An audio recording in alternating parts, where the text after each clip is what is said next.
È stato un progetto che ci ha visti coinvolti su richiesta dell'Istituto Superiore di Sanità, che a sua volta era stato contattato dall'Organizzazione Mondiale della Sanità, dopo aver rilevato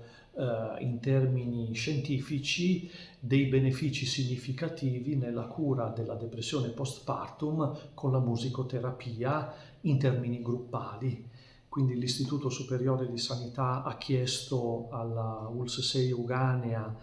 a Roma, alla ULSS di Roma e alla ULSS Città di Torino di poter partecipare, quindi ciascuno di noi ha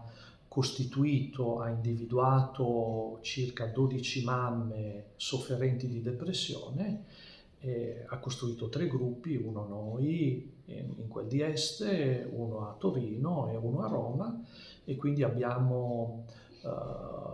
proceduto con le indicazioni dell'OMS,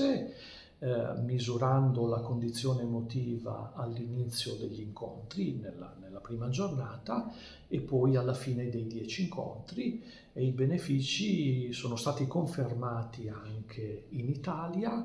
e quindi tutto questo è stato poi comunicato all'Organizzazione Mondiale della Sanità, che ci ha invitati a Copenaghen, alla sede europea, dove abbiamo potuto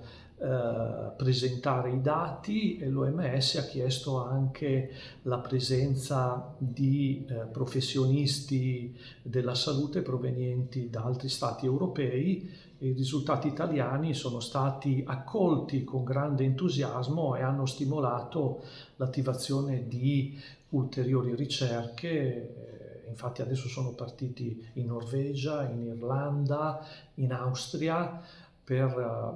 raccogliere evidenze che questa attività di musicoterapia possa essere efficace anche nelle donne provenienti da altre culture. Il tutto rientra in uno degli obiettivi dell'Organizzazione Mondiale della Sanità, ossia quello della, quando possibile, della demedicalizzazione degli aspetti terapeutici e assistenziali attraverso forme artistiche come la musica, la pittura, il canto. E visto le evidenze scientifiche presenti in letteratura, insomma, abbiamo dato un piccolo e grande contributo come azienda ULSS a far sì che questa forma di cura non stigmatizzata e alla portata delle donne e delle istituzioni, in quanto è a costi irrisori, trova un'ottima risposta da parte delle mamme sofferenti, ma anche dei professionisti che si prendono cura di queste mamme.